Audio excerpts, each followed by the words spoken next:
What is up, y'all? It is Uncle Freedom coming to you on another glorious and well-deserved day off. So we've looked at lots of stuff on this channel. We've looked at everyday carry gear, packs. We've looked at med kits. We've looked at, no-nos to go with your everyday carry firearm to my outer carrier. And today we're going to take a look at my patrol rifle. So if that sounds cool and interesting to you, go ahead and like, subscribe, and do the YouTube thing and tell a friend. I have noticed, and I see why people say it now, something like 98% of the people that actually watch my videos are not subscribed. It doesn't cost you shit, and it helps the channel grow. So I would appreciate it. That would be awesome.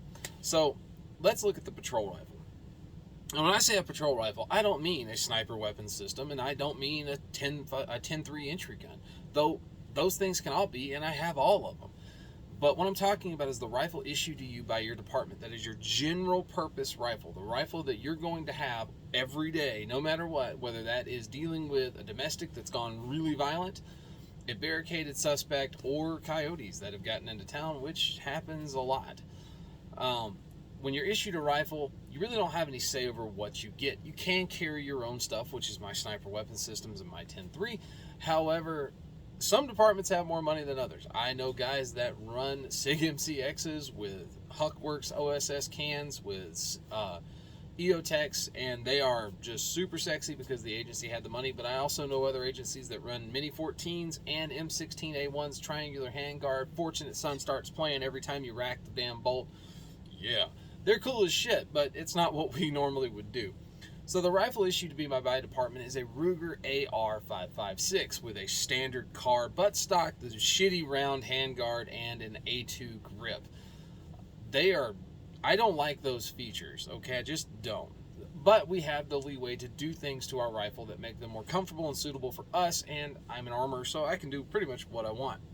So the rifle of mine is this guy. Looks nothing like the rifle I just described to you, and we'll go ahead and take a look at this. Oh, she's clear. And if you notice by the fact that that sounds like it's glass, running on glass, you'd be correct. This is one of the smoothest ARs I've ever had the pleasure of shooting. So with this gun, I have got 7,300 rounds on this firearm in just over a year and a half. That's a lot of shooting. Not as many as some people, but a lot more than most. And this rifle has had absolutely zero malfunctions that were not induced by a dick stick and another instructor. If you don't know, I'm sorry. If you know, yeah, they're fun. And then now that I am an instructor for law enforcement, playing with the dick stick is one of my favorite activities to do when we are training new people at the academy, because you can make some fucking infuriating malfunctions happen with that thing. But no malfunctions at all. This rifle has been run through week-long courses numerous different times. Round counts, the 2,000 rounds for 5 days. Lots of training on my own, and probably almost as many dry fire reps as actual reps. As far as replacing parts on this guy, I've only had one thing that's ever gone wrong, and that was the gas rings, and I replaced them at 7,000 rounds. Other than that, no issues to speak of, though we have had a couple of them because these fuckers sit in the truck and do this all day, rattling around. We have had the taper pins walk out of the front sight on 2 different rifles. One of them lost both taper pins, and like he picked his rifle up and this just came on out. And one lost 1 taper pin. It was an easy fix. Ruger had new taper pins out to me within the same day. I got all that fixed, and we've never had another issue. The only other part of this rifle that I really, really don't like, and I don't know why they did it this way, is the delta ring itself right here. So most delta rings you're going to run into on an AR are spring-loaded. You pull them back, you swap the handguards out. This guy actually screws, which is infuriatingly a pain in the ass, okay? But this rifle has really not had any issues other than those really minor things that I can overlook. So what did I swap out on this guy? Well, right out of the gate, I was like, I hate a car stock. So we went ahead and put a B5 system stock on here. I have a Magpul K2 grip on here because I like that grip itself. I went ahead and swapped the handguard out for a Magpul MOE handguard, and it's the SL version, which I just jokes means slightly longer, because if you will notice, this guy actually comes out around the front sight, so it gives me an opportunity to get a little better forward grip and a little better thumb overboard as well. Outfitted on this guy, I have a Streamlight HLX laser. So this is a 1,000 lumen white light with a zeroable laser on it. I have that connected to a momentary or constant on pressure pad. This runs on one of Streamlight's proprietary 18650 batteries, which I hate because I have shitloads of 18650 batteries, but I can only use their circuit protected battery in here, which sucks because they're very expensive and you have to buy your own. We were not issued this with optic. In fact, we still have guys that don't run optics, but for me, I've had a couple of different optics on this gun. I ran a Vortex for a while. I did kill the Vortex optic at a class. The wiring went bad in it. All of a sudden, I had no dot. This is a Primary Arms micro dot, very standard SLX micro dot in flat dark earth. However, this is their GLX mount, which is an absolute freaking rock star. The cross bolts that go through the Picatinny rail on top are full width cross bolts, so they act as recoil lugs, and it has a very robust recoil lug in between those two.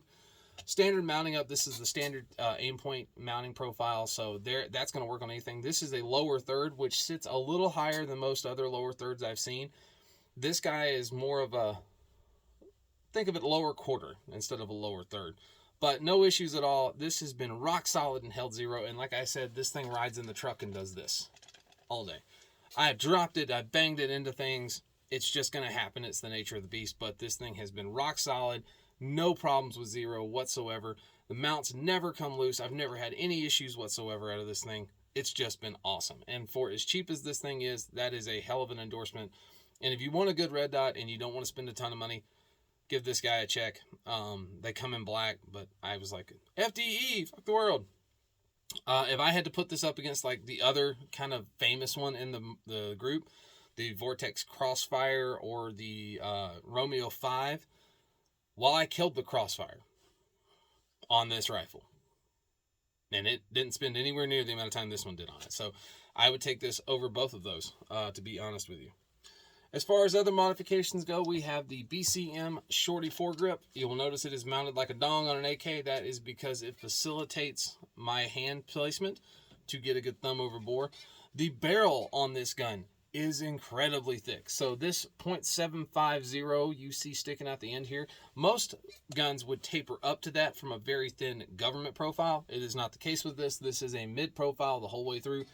That is the thinnest this barrel is the whole way back. So with it being that thick, it is an incredibly accurate rifle, believe it or not. So outside of that, we have the Ruger's standard backup iron sights, which we did actually use at the academy, and I qualified with them plenty of times because we do not allow people to come through with optics. We need you to learn to shoot iron sights, and then you can put an optic on later. So outside of that, other modifications that were made is a charging handle. I have to run an ambi charging handle. It's just, it's a mental block for me. So the charging handle I run on this guy is the Radian Raptor SL, so the Radian Slimline. I run that in the same tungsten gray as my stock. God, that is just such a smooth rifle. So I run that charging handle on here, and I did replace the trigger. So the trigger that I actually put onto this gun is the Rise Armament LE-145. So that is a Rise Armament law enforcement, one stage, 4.5 pound trigger. It takes a while to explain that. But I have been so impressed with this trigger. I've shot a lot of really nice triggers, Timneys, LaRue's, Geisleys. I've shot great triggers, AR Gold. This trigger, for what it is designed to be, which is a duty trigger, so not super lightweight, but very consistent and very, very crisp. And this thing has been an absolute rock star. So if we take a look at this guy, I have no creep, no nothing, 4.5 pounds. And you'll hear the double set of the hammer. And then my reset, very short, very positive. And that double set I spoke of is, there's one, there's two.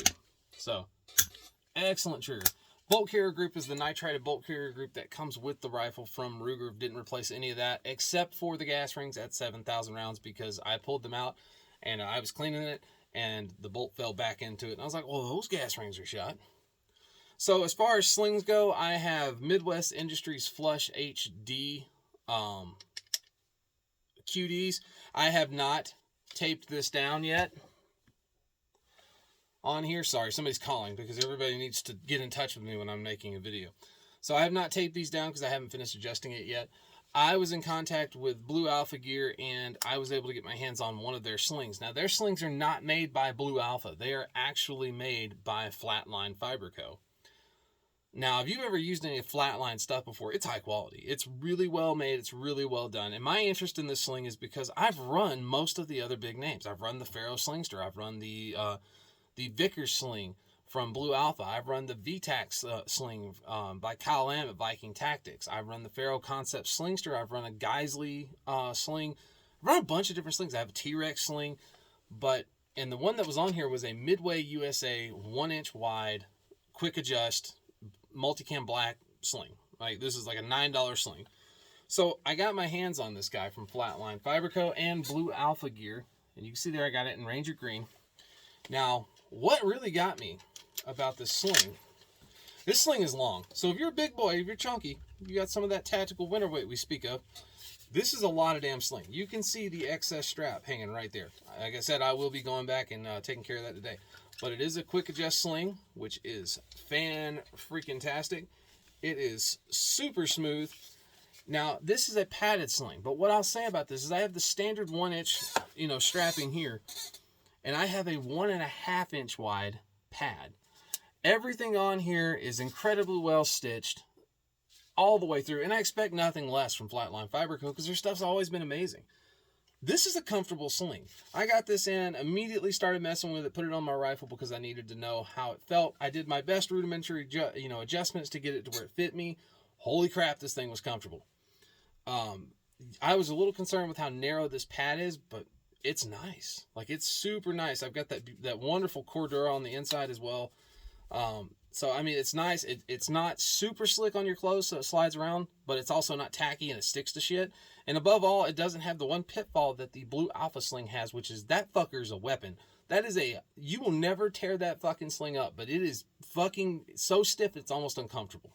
It's just how it is.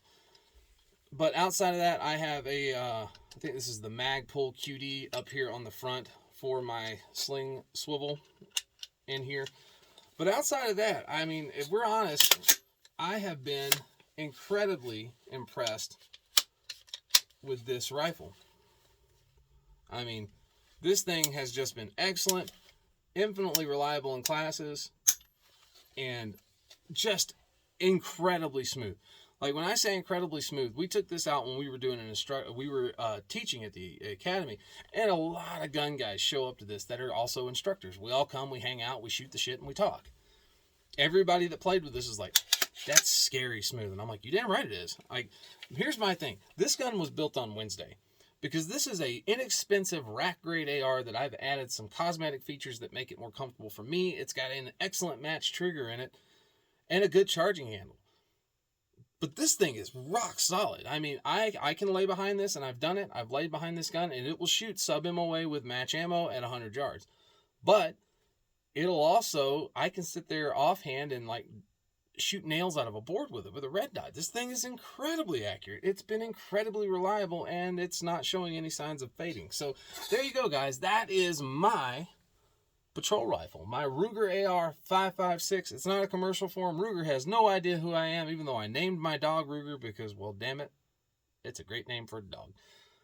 But this gun's been really crazy and very accurate.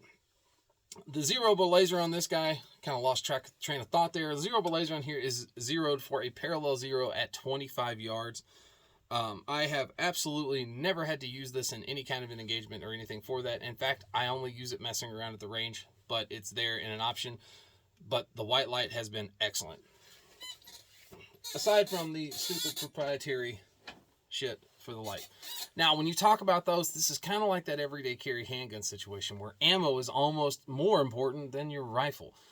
Your rifle needs to cycle it, but you need the ammo to do what it's supposed to do when it gets to point B. And again, in law enforcement, I don't get to take risk with what I do. My stuff has to work, and it has to work every time. So with that said, there are 3 types of ammunition for this gun. All 3 of them are in my vehicle. One mag is loaded into the gun every day, and that is a 20-round Lancer L5 mag, the Warfighter mag. It's also a different color than the rest of them, and that is because this shit doesn't get hung on things like cables at the back of my console. But loaded into this guy, I have Hornady 53 grain GMX Tap Patrol. You'll notice that cool flex lock tip on there. That's because this shit is damn near critical duty for your rifle. We have shot this specific ammo out of short guns, long guns. We've shot it through all of the FBI testing protocol, and it doesn't fail. It's a GMX round, so it's a gilded, it's a copper alloy bullet, monolithic projectile. It always expands, it always delivers the goods, and it's always been excellent. The one place this runs into an issue is it is a barrier blind round. So take into a situation like maybe a school event or a shooting in that guard where I have to worry about over penetration. This is not going to be the most desirable round in that situation for a lot of things where you could go, where you don't need collateral damage, because cops really aren't in the business of indiscriminate fire and collateral damage, regardless of what the media tries to tell you or your feelings on it. Don't lump me in with bad cops, and I won't lump you in with shitbags. So that right there has been super cool. I run this ammo as my first mag out of the gun because more often than not, I'm in a situation where barrier blind ammunition is going to be more beneficial to me. So the second mag that rides in the front of the bag is another Lancer L5, but this one's a 20 rounder in black, and that is because this guy is loaded up with Mark 262 77 grain Sierra Match Kings. The reason this ammo is in here is because it is a precision round, and if I find myself in a situation where there is no other option other than that rifle to make a precision long distance shot, I want the right ammo for the job. This ammo, sub-minute with that gun, with that sight, believe it or not. I'm just as shocked as you. Remember what I've said about accuracy and match grade. Like 5 groups, 5 sub-MOA groups. Can't be mad. And then the predominant magazine for this guy that rides in here, this is the reload of all reloads. All of my reloads are the exact same in a Magpul Gen 2 PMAX, some with the cool Ranger plate on there because it's awesome. And then this guy is Hornady 55 grain Tap Urban. So that is a soft point, non-bonded projectile that damn near disintegrates when it hits things like sheetrock, plywood, car doors, things of that nature. But it is devastating on soft tissue, meaning if that's coyotes, which is basically, this is a varmint bullet. Think varmint bullet. Coyotes or bad, shitty, two-legged creatures that want to hurt children. This seems to do the trick most every time. This stuff is great. Now, I will say for a home defense setting, if that's kind of what you're watching and thinking about, well, what would you use for home defense? Well, I can tell you my home defense load is a frangible round. It is not the Hornady Tap Urban, though I do have some of this by the bed. My typical home defense load, if I've got an option on it, is this guy. And this is Starline Nickel Brass with the Barnes MPG, or the multi-purpose green round. It is a frangible copper matrix round. Very, very accurate. Very, very devastating on soft tissue and ballistics gel. Excellent. And that is typically, if I've got an option for home defense, that's what I'm going to have. If I have a second option for home defense, I'm running this guy right here. I'll run the Tap Urban. Now, it's not to say something like this GMX wouldn't have a place, but it's not what I'm going to run here because I don't need over penetration in my own home. I need to pick my targets better and get a better shot.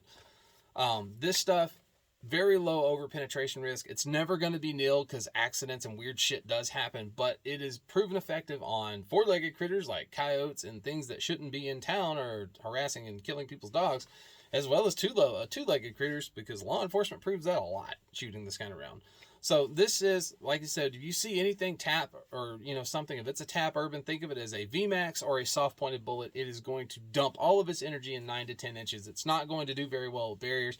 It's also not going to over-penetrate. So again, your choice of ammunition is what is super important. I had a gentleman that actually contacted me after the no-nos of the EDC and concealed carry and said he would love to see a video talking about different ammunitions for handguns and what kind of goes into it. I told him I thought that was a great idea and I'd be glad to do it. I could do the same thing for a rifle. I've shot probably 100 different bullets into freaking ballistics gel. I know what it's going to do. I've shot it through barriers. I know what it's going to do. So we'll do another video on that stuff. But yeah, so there you go, guys. First mag, always Hornady Tap Patrol 53 grain GMX. All subsequent mags, always Hornady Tap Urban, whether that is the soft point or the ballistic tip VMAX. And if I have a long distance problem, I have 77 grains in the Mark 262. So guys, that's my patrol rifle. And that's the ammunition choices that I choose to employ it with. So what do you think? So guys, I am Uncle Freedom. Take care of yourself. Take care of each other. Like and subscribe and tell a friend because we're growing and it's kind of cool. And check out my other videos on everything from medical to my vest to plate carriers to war belts and the new Blue Alpha Battle Belt Light. So coming up in here, it'll be up probably when this goes, is going to be the line 3 video for my job, which is my patrol bag. So until then, take care of yourself, take care of each other. I'll see you later.